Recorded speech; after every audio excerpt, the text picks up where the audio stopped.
برنامج أحوال بلدنا مع الكاتب والإعلامي إبراهيم عيسى، يتناول كافة أحوال بلدنا.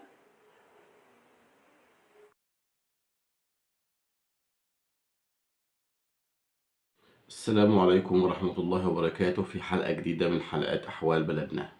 أنا حابب أتكلم النهاردة عن حادثة حصلت في اسكندرية. طبعا ديت لابن فنان مشهور، كلنا كنا بنسمعه. كنا كان من الشخصيات المحترمة اللي كنا بنحبها وبنحب أغانيها. طبعا بسبب تهور الابن ضاع فيها طفل. فعموما في فيديو كده صغير هنشوفه خاص بالحادثة، عشان في كواليس وفي خلفيات خاصة بالموضوع لازم نتكلم عنها ونشوفها. وهل ده ينفع ولا ده ما ينفعش؟ وهل عشان خاطر هو ابن فنان مشهور الطفل ده حقه هيضيع ولا مش هيضيع؟ فمن هنا احنا هنتكلم عن الموضوع ده بعد الفيديو اللي هنشوفه مع بعض.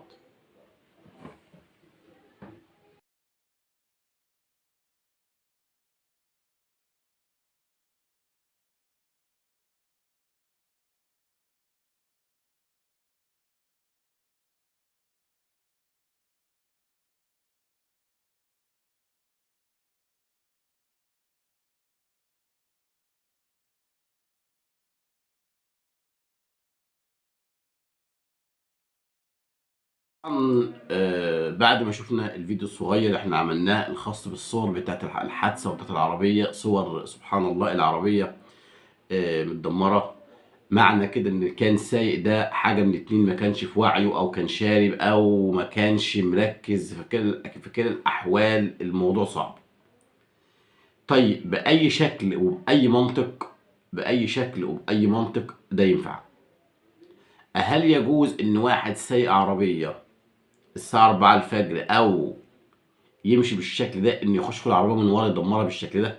طيب اب وام ابنهم تعب الساعه 4 الفجر في سموحه في اسكندريه او في شارع المشير، واخدين ابنهم عشان يروحوا بيه اي مستشفى عشان يعالجوه من اللي هو فيه، يرجعوا من غيره. يعني انا مانيش عارف ليه كده. ليه كده ان فجاه واحد طلع بابنه او طلع ببنته وفجاه يرجع من غيرهم او يرجع من غيره عشان خاطر طيش وتهور اللي راكبين عربيات؟ يا جماعه انتوا راكبين عربيات مش راكبين طيارات. راكبين عربيه يعني انت ماشي على طريق، يعني في ناس رايحه وجايه، يعني راعي الطريق وراعي الناس اللي ماشيه.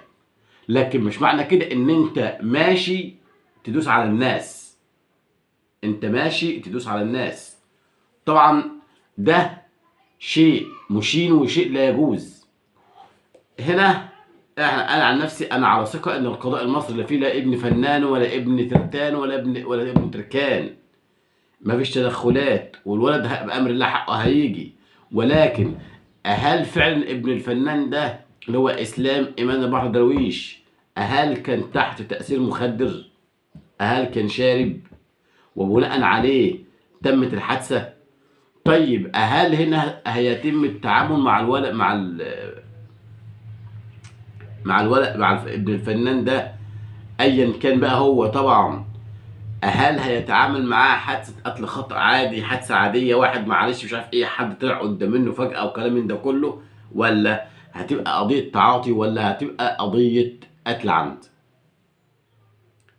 بصراحة إذا ما كانتش أولا أي بني آدم المفروض إن هو يمشي تحت تأثير مخدر، أو لو ثبت إنه شرب مخدرات ما يبقاش قتل خطأ. أي واحد يعمل حادثه هو تحت تاثير مخدر المفروض القانون ما ياخدهاش ان ده قتل خطا، لانك انت كنت متعمد الشرب متعمد الخروج في وقت زي ده بالشكل ده وتمشي بسرعه بالشكل ده ليه؟ اللي وصل بان انت تمشي او توصل بيك السرعه انك تجري كده وتصطدم بعربيه تطلع اخت تقول مش ابن فنان ومش عارف ايه وما بيتعاملش معامله كويسه؟ احنا مش في ابن فنان ولا ابن ترتان. احنا دلوقتي في طفل ضاع عنده 9 سنين. طفل كان بين ايدينا بامه وفجاه الولد راح. عشان خاطر تهور عيل زي ده. هل ده ينفع؟ طبعا لا. احنا سايبين الامر لصاحب الامر. وانا بقول برضو ان دايما احوال بلدنا في خير، ودايما بقول ان فعلا ان احنا عندنا قضاء نزيه وشرطه نزيهه، وان شاء الله كل واحد هياخد حقه، والولد حقه هيرجع له ان شاء الله.